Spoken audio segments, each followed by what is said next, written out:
جہاد ابتدا ہی سے صلاح الدین کے پیش نظر تھا۔ اسے خوب معلوم تھا کہ صرف جہاد ہی سے مسلمانوں کی بکھری ہوئی قوت کی شیرازہ بندی ہو سکتی ہے۔ ترکمان، کرد، عرب، اتابک، بدوی قبائل کے شیوخ اور مصر کے امراء صرف نعرہ جہاد ہی سے متحد ہو سکتے ہیں۔ ان متفرق اور متحارب گروہوں کو جمع کرنے کا صرف ایک ہی ذریعہ ہے، اور وہ یہ کہ علم جہاد بلند کیا جائے۔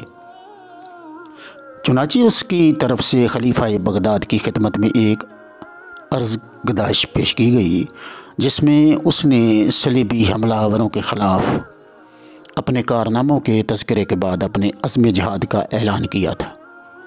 دنیا اسلام کو صرف جہاد ہی کے ذریعے ان غیر ملکی حملہ آوروں سے نجات مل سکتی ہے۔ خدا کے فضل سے قاہرہ کی حکومت امیر المومنین کے سامنے سارنگوں ہو چکی ہے، اور انشاءاللہ میں جلد ہی خلیفہ اسلام کا پرچم یروشلم پر بھی لہرا دوں گا۔ لیکن اس عزم کو پایۂ تکمیل تک پہنچانے میں 12 سال لگ گئے۔ اس عرصے میں سلطان پہم قتال و جدال میں مصروف رہا۔ اس کے یہ 12 سال اپنے مرحوم آقا کی بکھری ہوئی سلطنت کے ٹکڑوں کو متحد کرنے، بغاوتوں کی آگ بجھانے اور صلیبی ریاستوں کے خلاف لشکر کشی میں گزر گئے۔ جہاد کے اعلان عام سے پہلے ملکی اور فوجی استحکام بہت ضروری تھا۔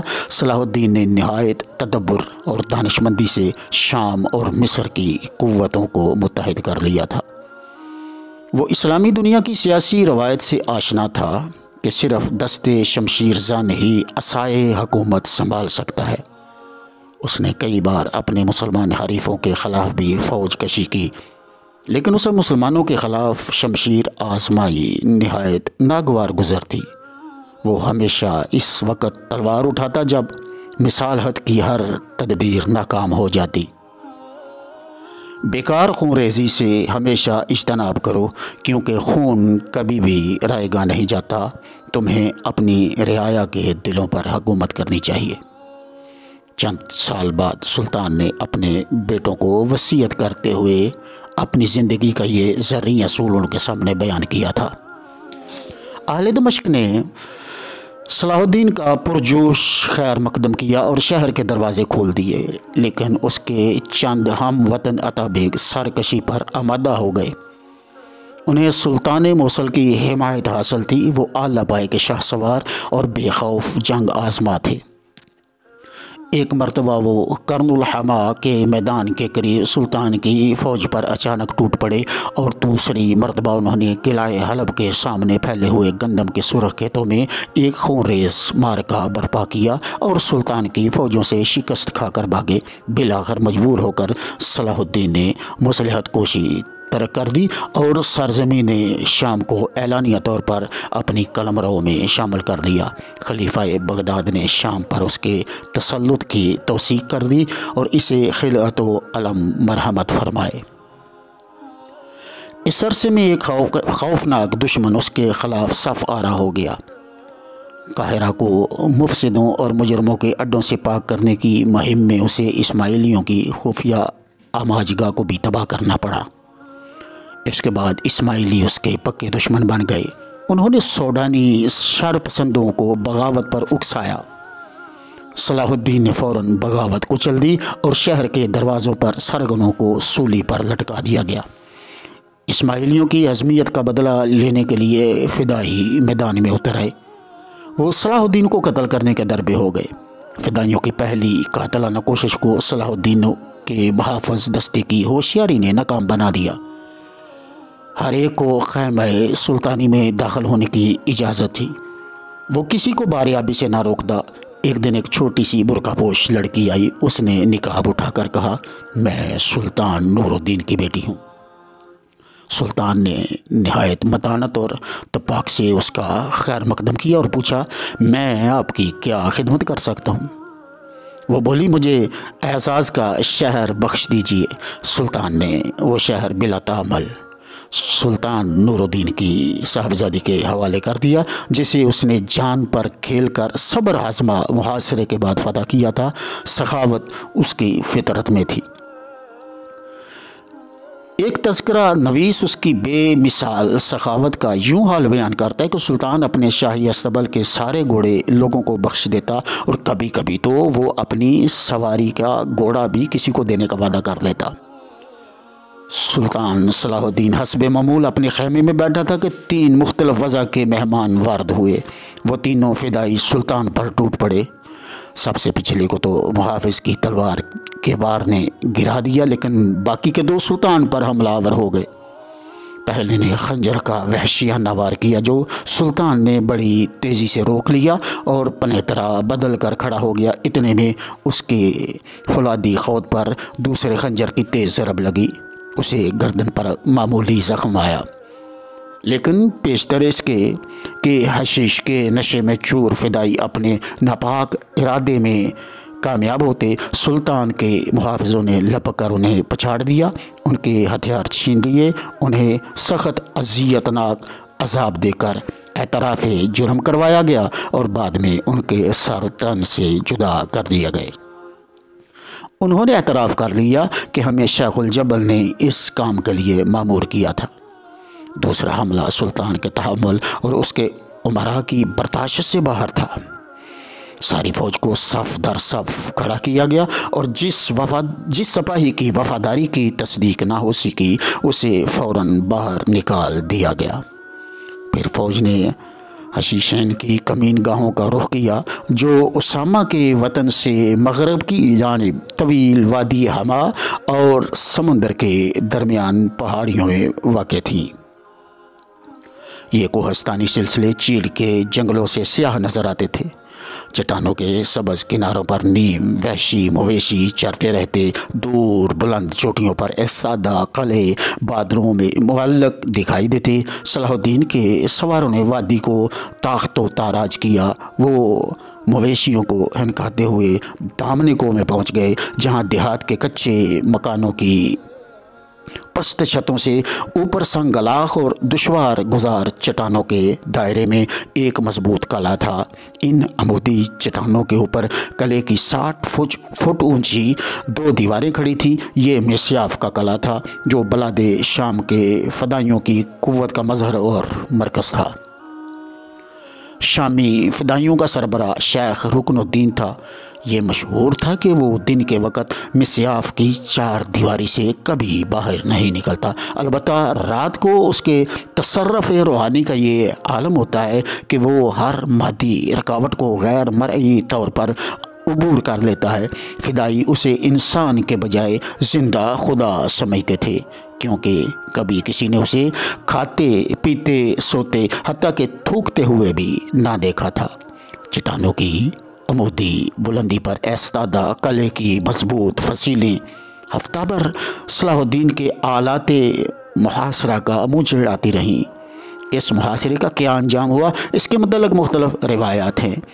ایک روایت ہے کہ ایک دن سلطان بیدار ہوا تو اس کے بستر کے قریب زمین پر ایک خنجر گڑا ہوا تھا، جس کے ساتھ ایک رکا تھا۔ اس میں لکھا تھا کہ جو کچھ تمہارے پاس ہے بالآخر ہمارے پاس لوٹ آئے گا۔ جان لو کہ تم ہمارے قبضے میں ہو اور ہماری گرفت میں رہو گے جب تک کہ محاصرہ ختم نہ ہو جائے۔ دوسری رات صلاح الدین کے محافظ دستے نے شاہی خیمے کے گرد ایک آہنی گھیرا ڈال دیا اور خیمے کے پردوں کے چاروں طرف آٹا بکھیر دیا۔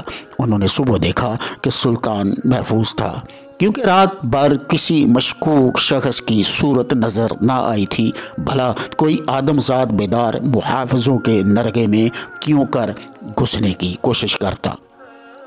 لیکن سفید آٹے کی تہ پر پاؤں کے نشانات لگے ہوئے تھے۔ کوئی خیمے میں داخل ہو کر باہر نکلا تھا۔ آمد و رفت کی صورت میں پاؤں کے پنجے باہر کی طرف مڑے ہوئے نظر آتے تھے۔ یہ سب کچھ دیکھ کر پہرہ دار خوف زدہ ہو گئے اور چند ایک نے مرنے مارنے کے ارادے سے فوراً تلواریں سونت لی۔ دوسرے دن مسیاف سے تیر کے ساتھ بندھا ہوا ایک رکا لشکرگاہ سلطانی میں گرا، لیکن اس مادی ذریعہ مراسلت سے بھی لشکر کا ہراس دور نہ ہوا۔ اس رکے میں مرقوم تھا، کیا تم نہیں جانتے کہ ہم جہاں چاہتے ہیں جاتے آتے ہیں؟ تم کسی طرح ہمیں روک نہیں سکتے۔ اس واقعے کے بعد سلطان کی فوج میں خوف و ہراس پھیل گیا اور رات کا کوئی بھی آرام کی نیند کا ایک لمحہ بھی کسی کو میسر نہ آیا۔ یہ افواہ گرم تھی کہ اگر سلطان نے ایک ہفتے کے اندر مسیاف کا محاصرہ نہ اٹھایا تو وہ قتل کر دیا جائے گا۔ صاحب المسیاف نے حسب وعدہ اپنے روحانی تصرف کا مظاہرہ کیا۔ رات کی تاریکی میں ہر ایک نے اسے قلعہ مسیاف سے حیرت انگیز طور پر نکلتے اور محاصرین کے نرغے سے غائب ہوتے دیکھا۔ مسیاف کی سنگین برجوں پر ایک نیلی روشنائی نمودار ہوئی اور پھر یکدم نیچے کودی، چٹان پر اتر آئی۔ سیاہ چٹانوں پر سے پھلانگتی ہوئی یہ روشنی لمحہ بھر میں تاریک وادیوں میں ڈوب گئی اور پھر آنن فانن کہیں دور جا ابھری۔ اس روشنی کو نشانہ بنانے اور اس پر مشعلیں پھینکنے کی تمام کوششیں بے سود ثابت ہوئی۔ غول بیابانی کی طرح یہ روشنی کبھی دفعتاً نزدیک آ جاتی اور کبھی دور چلی جاتی۔ بالآخر وہ ان کی صفوں کو تیر کی طرح چیرتی ہوئی پہاڑیوں میں جا کر گم ہو گئی۔ اس حکایت کی حیثیت کچھ بھی ہو، امر واقع یہ ہے کہ شیخ الجبل نے صلاح الدین کو فدائیوں کے حملوں سے حفاظت کی ضمانت دی اور سلطان نے بھی ہفتے کے اخیر تک مسیاف کا محاصرہ اٹھا لیا۔ اس کے بعد فدائیوں نے سلطان کو پریشان نہ کیا اور نہ ہی سلطان نے ان کے علاقے کا رخ کیا۔ صلاح الدین کی صورت میں اہل دمشق کو ایک محافظ اور مربی مل گیا۔ سلطان نے مصر کا انتظام قاضی الفاضل اور قراقش کے حوالے کر دیا تھا۔ دمشق نہروں اور باغات کا شہر تھا۔ وہ اپنا بیشتر وقت اس شہر کی پرفضا بہاروں میں گزارتا، جہاں سائل اپنی عرضداشت لے کر بلا روک ٹوک اس کے پاس جا پہنچتا۔ لوگوں میں مشہور ہو گیا تھا کہ صلاح الدین کے پاس سے کوئی بھی خالی ہاتھ واپس نہیں آتا۔ صلاح الدین کے ندیم اور امراء اسے فقیروں اور سائلوں کے ہجوم سے محفوظ رکھنے کے لیے بارہا کوشش کرتے، لیکن سلطان ان کی مخلصانہ کوششوں کو دیکھ کر شفقت امیز انداز میں مسکرا کر خاموش رہتا۔ ایک دفعہ اس نے دیکھا کہ خزانہ معمور ہے تو اس نے مقدم یعنی خزانچی کو حکم دیا کہ ساری دولت امیروں، سپاہیوں اور نوکروں میں تقسیم کر دی جائے۔ خزانچی نے عرض کی، میرے آقا مجھے ایک واقعہ یاد آ گیا جب سلطان نور الدین اس تخت پر جلوہ فرما تھے جس پر آج آپ تشریف فرما ہیں، انہوں نے بھی مجھے یہی حکم دیا تھا کہ مٹھیاں بھر کے خزانہ لٹا دو، لیکن جب میں نے پہلی مٹھی بھری تو سلطان نے ارشاد فرمایا، ٹھہرو، اگر تم یوں ہی بانٹنے لگے ہو تو سب کو نہ دو۔ یہ سن کر سلطان صلاح الدین مسکرایا اور کہنے لگا، لالچ بادشاہوں کو نہیں صرف سوداگروں کو اچھا لگتا ہے، تم دونوں ہاتھوں سے خزانہ لٹا دو۔ جب وہ محاذ جنگ پر ہوتا تو اہل دمشق اس کی خیریت معلوم کرنے کے لیے ناکہ سوار، نامہ بروں اور پیام رساں کبوتروں کی آمد کا بڑی بے صبری کے ساتھ انتظار کیا کرتے۔ جب سلطان نے شمالی علاقے مسخر کر کے بالآخر حلب بھی فتح کر لیا تو دمشق میں مسرت کی لہر دوڑ گئی اور لوگوں نے جشن چراغاں کیا۔ لیکن جب سلطان کی فوج کو ندی عبور کرتے وقت عیسائی حکمران کے اچانک حملے سے نقصان اٹھانا پڑا تو لوگوں نے اس کا سوگ منایا۔ یہ مختصر لڑائی نہایت خونریز تھی۔ مسلمانوں کی تعداد زیادہ تھی لیکن وہ حملے سے غافل تھے۔ عیسائی بختر بند سواروں کی شدید جلغار سے وہ سراسیمہ ہو گئے اور ان کا شہرازہ بکھر گیا۔ سلطان کے محافظ دستے کی پامردی اور بے جگری سے سلطان کی جان بچ گئی۔ وہ بارش اور سردی میں گھوڑے کو سرپٹ دوڑاتا قاہرہ جا پہنچا۔ یہ نہایت عبرت آموز تجربہ تھا۔ اس کے بعد صلاح الدین نے سرحد عبور کرنے میں کبھی بھی غفلت روا نہ رکھی۔ جب اہل دمشق کو معلوم ہوا کہ سلطان نے عیسائیوں سے اپنی شکست کا بدلہ لے لیا ہے اور 70 آدمی قیدی بنا لیے ہیں جن میں کئی عمائدین بھی شامل ہیں، تو شہر میں خوشی کے شادیانے بجنے لگے۔ اس واقعے کے بعد سلطان نے 1180 عیسوی میں صلیبی ریاستوں سے عارضی صلح کر لی اور اپنی سلطنت کے انتظام و انصرام میں مصروف ہو گیا۔ وہ عالم اسلام میں ہمہ گیر امن و اتحاد کے خواب دیکھنے لگا۔ وہ تمام مسلمان حکمرانوں سے نہایت صلح پسندانہ اور برادرانہ تعلقات رکھنے کا آرزومند تھا۔ اس کی خواہش تھی کہ فرما روائے موصل اور ایشیائے کوچک سلجوق سلطان سے اتحاد و تعاون کی بنیاد پر تعلقات استوار ہو جائیں۔ وہ جنگ کو ایک ناگزیر ضرورت سمجھتا، اسے قتال و جدال سے کوئی خوشی محسوس نہ ہوتی، وہ پائیدار امن کا خواہاں تھا۔ جب تک سرزمین شام پر صلیبی ریاستیں موجود تھیں، پائیدار امن کا قیام ناممکن تھا۔ اس نے ان ریاستوں کے استحصال کے لیے اپنی تمام تر قوت اور وسائل مجتمع کرنے شروع کر دیے۔ اس نے عزم صمیم کر لیا کہ 2 سال کی عارضی صلح کی میعاد گزرنے کے بعد وہ صلیبی حملہ آوروں کو ساحل سمندر میں دھکیل دے گا اور یروشلم کو دوبارہ فتح کر کے عالم اسلام کو متحد کر دے گا۔ عالم اسلام کو متحد کرنے کے لیے وہ جہاد اکبر کی تیاریوں میں مصروف ہو گیا۔ زمانہ یمن میں اس نے اپنی فوجیں منظم کی۔ اسی دوران اسے بے شمار عرضداشتیں موصول ہوئیں۔ ان میں سے ایک عرضداشت اسامہ کے بوڑھے باپ کے بوڑھے ہاتھوں نے تحریر کی تھی۔ اس کی املاک اور اراضی پر صلیبی غاصبوں نے قبضہ جما لیا تھا اور اب وہ خیرات پر اپنی گزر بسر کرتا۔ یہ عرضداشت گویا عہد ماضی کی آواز تھی جس نے سلطان کا دل دہلا دیا۔